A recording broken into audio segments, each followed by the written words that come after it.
안녕하십니까. 오늘 성경 말씀을 같이 봉독하겠습니다. 2장 11절부터 17절이고요. 다 같이 같은 목소리로 읽어보겠습니다. 시작. 사랑하는 자들아, 거류민과 나그네 같은 너희를 권하노니 영혼을 거슬러 싸우는 육체의 정욕을 제어하라.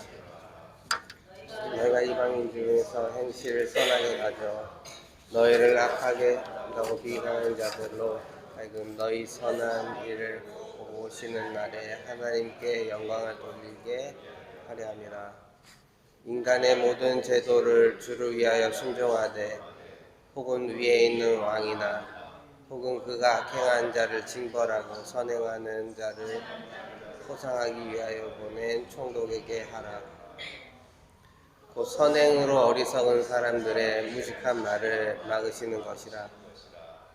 너희는 자유가 있으나 그 자유로 악을 가리는 데 쓰지 말고 오직 하나님의 종과 같이 하라. 그 사람을 공경하며 형제를 사랑하며 하나님을 두려워하며 왕을 존대하라. 아멘. 네, 반갑습니다. 이번에 두 번째로 말씀을 전하게 됐고요. 저는 중고등부 사역을 맡은 테디라고 합니다. 사담이긴 한데 처음부터 지난번에 제가 말씀 전하는 시간이 너무 길다는 피드백을 받아가지고 이번에 살짝 줄여보려고 노력했습니다. 정말 예상치도 못한 피드백이었는데요. 알겠습니다. 그리고 이렇게 말씀을 전하게 기회를 주신 목사님과 성도 여러분께 감사를 드립니다. 제 설교 제목이 굉장히 다이렉트하고 자극적이고 이 사람이 무슨 얘기를 할지 뻔히 보이는 그런 제목인데, 사실 여러분이 짐작할 수 있듯이 오늘 제가 여러분께 들려드린 말씀은 제가 최근에서 삶에서 온 여러 가지 생각을 바탕으로 또 크리스찬으로서 삶을 살면서 느낀 바에 관한 것들입니다. 사실 여기 계신 대부분 사람들은 이제 오래전부터 호주에 살고 계셨고요. 몇몇 가정은 아니신 분도 계시겠지만 다들 영주권이나 시민권을 가지고 사셨던 분들이 대부분일 것 같습니다. 그런데 저희 가정은 이제 호주 생활에 거의 8년 차에 들어가고요. 아직 영주 비자를 받지는 못했습니다. 제가 이 교회에 처음 온 날을 다들 기억하실지 모르겠지만 그때부터 지금까지는 아니고 한 몇 달 전까지만 해도 저희 가정의 삶을 요약을 하자면 한마디로 영주권을 얻자였습니다. 단기적인 목표, 장기적인 목표 전부 다 어떻게 하면 영주권을 얻어서 살아가 볼까였습니다. 근데 이거에 대한 자세한 얘기는 사실 여러분의 실제 삶하고 되게 동떨어져 있는 부분이 많아서 대략적으로 어떻게 살았냐면, 이제 영주권을 갖는다는 것은 어떠한 자격 조건을 만족시키는 사람들이었습니다. 다들 아시다시피 영어 점수를 딴다든지 아니면 직장에서 경력을 일정 조건을 채운다든지 아니면 다른 그때마다 변하는 여러 가지 조건을 충족시키기 위해서 그런 노력들을 해왔던 것 같습니다.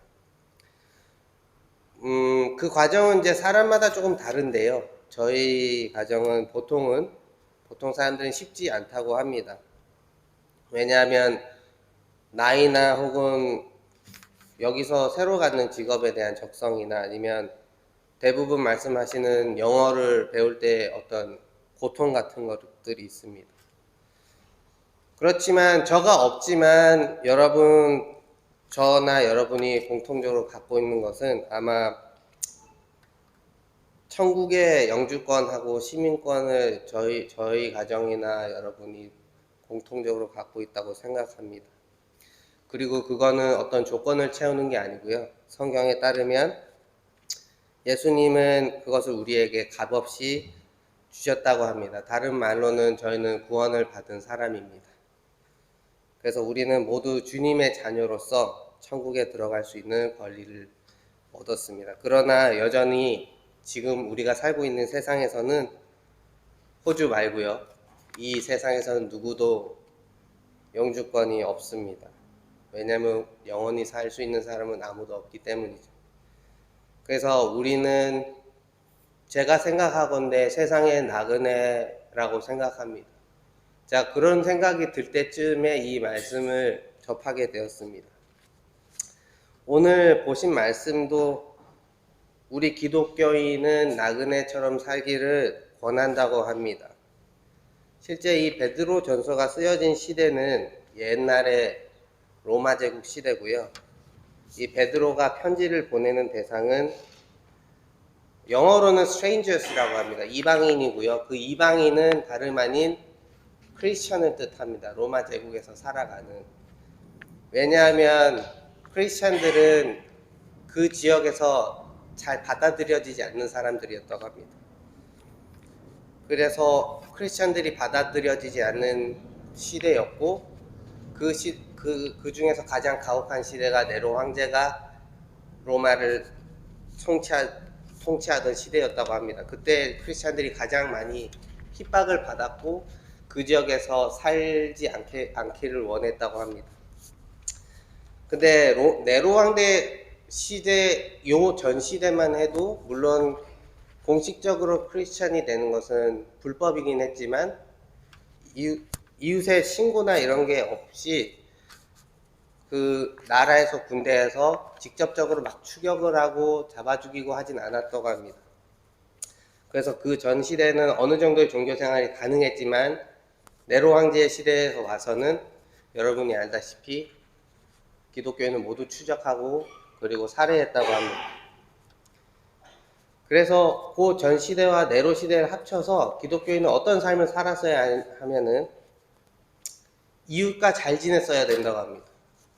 그러니까 이웃의 신고가 없으면 이웃의 직접적인 탄압이나 신고가 없으면 사실 찾아내서 기독교인을 핍박하지는 않았다고 하고요. 네로 시대 이후에는 그야말로 적극적으로 찾아서 핍박을 했다고 합니다.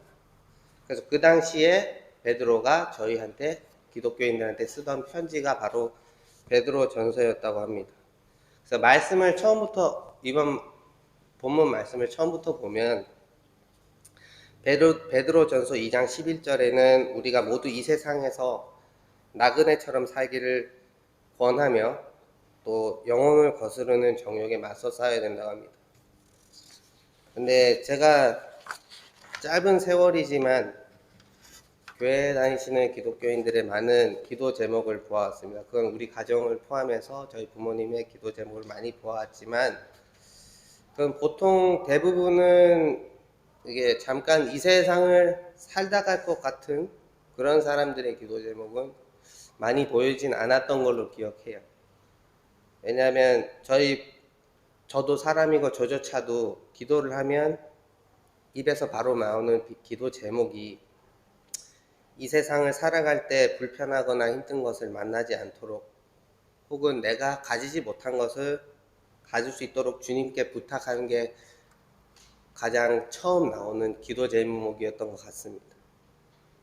그래서 실제로 저는 호주에서 나그네 신분이긴 한데 그 나그네 신분은 긴 목표를 가지고 삶의 계획을 세우기 굉장히 힘듭니다. 그래서 저희는 당장 해야 될 것에 집중할 수밖에 없었고 저 경우인지만은 모르겠어요. 이웃을 되돌아보거나 남들을 나보다 먼저 생각하기가 굉장히 어려웠던 것 같습니다. 그건 저의 본성이 안 좋기도 했겠지만 제 사정상 그랬던 점도 있었던 것 같습니다. 왜냐하면 저희는 언제 떠날지 모르기 때문이었습니다. 그래서 불안해서 당장의 이익, 성경에서 말하는 당장의 정욕에 쉽게 좌지우지 됐던 것 같습니다.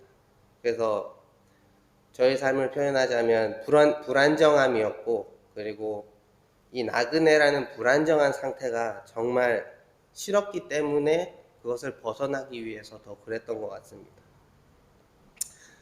그래서인지 모르겠지만 다들 그렇게 영원히 살 것 같이 무언가를 원하는 것 같습니다. 그게 기도할 때든 실제로 삶을 살 때든 뭔가 영원히 살 것처럼 무언가를 원하는 것 같습니다. 그런데 베드로 전서에서는 저희한테 나그네의 삶을 권하고 동시에 절제된 삶을 요구하고 있습니다. 굉장히 어려운 삶인 것 같아요, 기독교인의 삶은. 그리고 그 이유는 다음 절 말씀에 나옵니다. 12절을 읽어보면 너희가 이방인 중에서 행실을 선하게 가져서 너희를 악행한다고 비방하는 자들로 하여금 너희 선한 일을 보고 오시는 날에 하나님께 영광을 돌리게 하려 함이라, 이렇게 나옵니다. 사람들이 예수님을 믿지 않는 이유는 여러 가지가 있는데 그 이유 중 하나가 우리가 저지르는 악행 혹은 잘못된 행위로 다른 이방인들에게 보여줘야 될 주님의 영광을 가리기 때문에, 우리의 삶의 목적이 하나님께 영광을 돌리기 위함이기 때문에 나그네임에도 절제된 삶을 살았어야 되는데, 그러니까 이거는 죄를 짓는 게 아니라 기독교인으로서 선한 삶을 살아야 하는데 그건 세상의 법도 철저히 지키면서 살아야 한다는 것을 뜻하는 것 같습니다. 기독교인으로서 성경 말씀 지키고 살기도 굉장히 어려울 텐데 행실을 선하게 가져서 세상의 법도 잘 지키고 살라고 합니다. 굉장히 어렵죠. 그래서 우리는 현재 다들 호주에 살고 계십니다. 지금 한국이 아니고 호주에 살고 있습니다. 그래서 성경 말씀 그대로 우리는 여러 이방인들 중에 하나고요. 다른 이방인들하고 섞여 살고 있습니다. 저희가 늘 절대적인 선을 행하면서 살 수는 없지만 대체적으로 보기에 선하게 살아야 되는데 우리는 살면서 이런 말을 들어봤을 것 같습니다. 특히 외국에 살면 이런 말을 많이 해보거나 생각을 해봤을 것 같은데 저 나라 사람들은 왜 이래? 라는 말을 해봤거나 생각을 해봤을 것 같습니다. 특히 특정 국가 출신들 사람들을 우리는 유독 싫어해 본 경험이 있습니다. 그렇죠? 그래서 그들 중에도 일부겠지만 그런 경향을 보이는 국가의 국민은 우리가 하나의 이미지화를 해서 싫어하는 경향이 있어요. 다들 조용히 계시는데 그런 경향이 있죠. 저도 마찬가지고 그 중에 저는 중국인이 있었어요. 제가 중국어를 하는 덕분에 그런 기회가 많았고 그들과 얘기해 볼 경험이 많았는데 저는 다른 그 중국인 셰프, 중국인 친구한테 물어본 적이 있어요. 직접적으로. 니네 나라 애들 왜 이러냐? 라고 물어본 적이 있어요. 그거를 한 명한테 물어본 게 아니라 한 대여섯 명한테, 다른 대여섯 명한테 물어본 적이 있는데 그 중에 한 70%가 이런 얘기를 했어요. 런헌두어라고 하거든요. 런헌두어가 무슨 뜻이냐면 사람이 많대요. 사람이 많대요. 그 친구들한테 물어보면 그래요. 그 친구들은 개개인적으로 저랑 정말 친하고 좋은 사람인데 걔네들이 항상 하는 말이 런헌두어라고 해요. 세상에 중국 사람이 제일 많기 때문에 별별 사람이 있다. 그걸 바꿔서 얘기하면 대부분의 중국 사람들은 그렇지 않다라고 얘기하는 겁니다. 저희한테. 근데 우리는 그렇게 생각 안 하죠. 중국뿐만 아니라 다른 나라, 다른 특정 국가 사람한테도 그런 식으로 이미지화 돼서 시켜서 그 나라 사람에 대해서 판단을 하게 되는데 비록 예전이긴 하지만 저희 집사람하고 이런 대화를 나눈 적이 있습니다. 제가 대화를 나누던 중에 왜 요즘 사람들이 교회를 안 나올까? 교회를 안 나오는 이유에 대해서 집사람하고 밥을 먹으면서 대화해 본 적이 있는데 그게 집사람뿐만 아니라 저희 부모님이나 다른 교인들한테 주로 나오던 얘기가 교회에는 여러 종류의 사람이 있고 그런 사람들이 모이는 곳이라서 교회 안에서 벌어지는 여러 가지 불미스러운 일로 세상 사람들이 교회를 함부로 판단하기 때문에 오지 않는 것 같다, 이런 얘기를 심심치 않게 들었어요. 뭔가 좀 오버랩이 되죠. 근데 저는 이게 제가 잘했고 못했고 얘기 아니라 주로 교회를 비판하는 의견에 좀 수용적인 입장을 취했었어서 집사람뿐만 아니라 무사람에게 많이 혼도 났던 것 같습니다.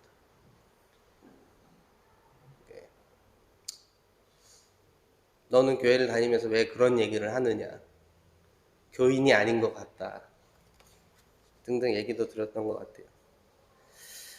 그런데 그러한 어떤 우리가 가지는 입장 표명에 있어서 중국 사람이 저한테 한 얘기나 교회를 옹호하는 마음에 교회에 여러 가지 사람이 있다는 말을 하는 것이나 저한테는 크게 다르게 들리진 않았어요. 물론 저희 교회는 그런 분들이 안 계신 걸로 제가 알지만 제가 지금까지 살아온 경험에 의해서 그냥 얘기를 하는 겁니다. 일반론적으로.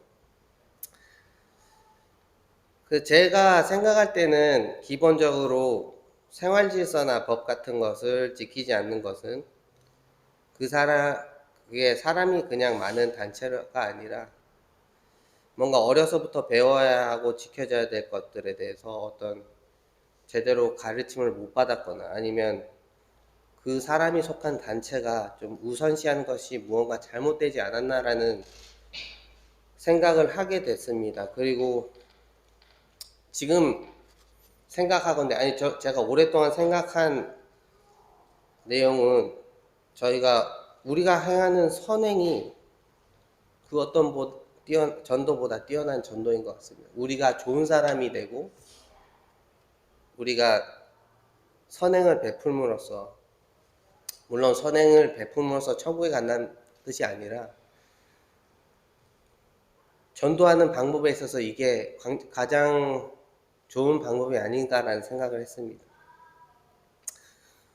저도 저희 친구를 만나면 어떤 교인에 대한 악행을 비방이 아니라 비판을 많이 당했어요. 저도 크리스찬으로서. 근데 우리 악행을 비방하는 사람들의 마음을 돌이키는 거는 아마 그게 변호는 아닐 것 같아요. 변호가 아니라 저희가 주님의 영광을 가리거나 혹은 빛나게 하는 것은 타인의 비방이 아니라 우리 스스로의 선행인 것 같습니다. 그래서 우리의 잘못을 직시하는 자세이고 그것을 고쳐나가면서 주님의 영광을 드러내는 거라고 생각합니다. 그러면 제가 생각해 봤을 때 우리가 해야 될 첫 번째 선은 무엇인가 생각해 봤습니다. 저의 개인적인 생각으로. 13, 14절에 보면 이렇게 나옵니다. 인간의 모든 제도를 주를 위해서 순종하되 혹은 위에 있는 왕이나 혹은 그가 악행하는 자를 징벌하고 선행하는 자를 포상하기 위해서 보낸 총독에게 하라고 합니다. 13절에 바로 인간의 모든 제도를 순종하라고 합니다. 그것은 주님을 위한 것이고 또 그 순종의 정도는 총독에게 하듯 하라고 합니다. 연말에 불우이웃을 돕거나 따뜻한 인사를 건네고 선교를 나가고 교회에서 여러 가지 봉사활동을 하는 것은 우리에게 굉장히 중요한 선행이고 반드시 필요한 일이라고 생각합니다. 근데 교회 밖에 나가서 인간의 모든 제도를 순종하는 것도 교인의 의무라고 생각합니다. 좀 극단적인 얘기인데 그냥 제가 들은 얘기만 하겠습니다.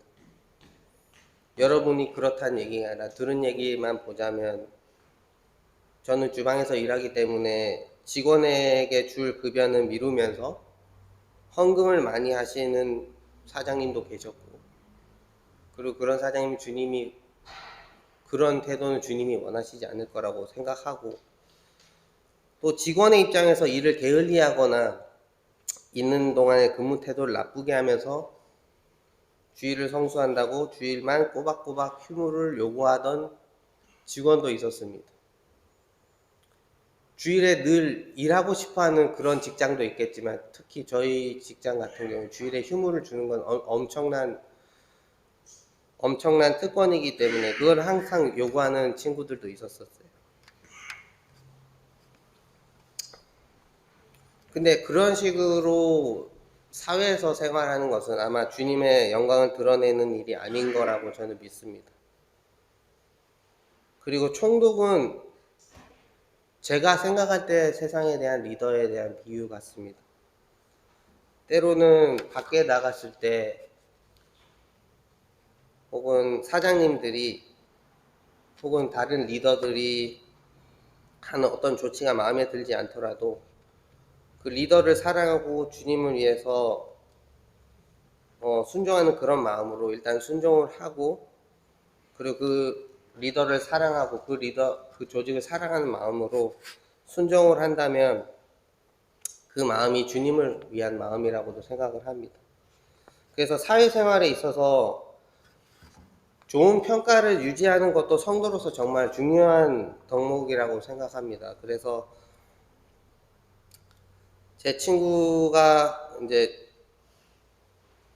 얘기를 또 하자면, 직장 동료 중에 이제 사내 커피 같은 것들 이렇게 집에 가져가시는 분들이 계셨대요. 근데 그분 책상에 성경책이랑 교회에서 찍은 사진이 있었대요. 그걸 보고 자기는 교회 다닐 생각을 완전히 접었다고 합니다. 저는 내 친구의 판단이 이성적이거나 옳은 판단이라고 생각하지 않아요. 근데 교인으로서 타인에게 안 좋은 시선을 받고 있다면은 이건 굉장히 주님의 영광을 가리는 거라고 생각합니다. 다음 구절 15절 말씀을 보면 이런 말씀이 나옵니다. 곧 선행으로 어리석은 사람들의 무식한 말을 막으시는 것이라. 그래서 결국 세상 사람들은 하나님과 예수님과 교회에 대해서 잘 알지 못합니다. 그렇지만 우리가 보이는 행동들로 교회와 기독교를 판단하는 것 같습니다. 그래서 이것을 놓고 세상을 향해서 당신들이 몰라서 그렇고 보이는 것은 일부고 대부분의 사람은 그렇지 않다라고 얘기할 게 아니라, 우리가 원래 보였어야 될 기독교인의 본연의 모습을 성실히 보인다면 그 사람들이 교회에 등을 돌리고 비난하는 것을 돌이킬 수 있다고 믿습니다. 그러면 우리의 본연의 모습은 어떤 거냐 하면 16절에 나옵니다. 너희는 자유가 있으나 그 자유로 악을 가리는 데 쓰지 말고 오직 하나님의 종과 같이 하라. 성경이 말씀하시죠. 저희에게 자유가 있다고 합니다. 저희가 주님 말씀에 따라 절제된 삶을 살아야 하고 또 세상의 법을 잘 지켜야 하지만 주님께서 우리에게 주신 자유가 있다고 합니다. 제가 생각컨대 기독교인의 본연의 모습은 아마 자유로운 종이 아닌가 싶습니다. 저희가 예수를 믿음으로써 이제 영혼의 자유를 가지고 저희가 기쁜 마음으로 주님의 말씀에 순종하고 세상의 법을 지키는 사람들이 기독교인이라고 생각합니다.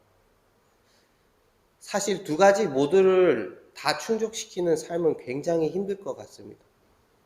저도 실제로 보여지는 모습이 어떤지 모르겠지만 실제로 주님이 가르쳐 주신 말씀대로 주변 사람을 대하려고 노력해 봤고 직장 생활을 해보려고도 지금도 노력하고 있는데 이게 굉장히 어려운 것 같아요.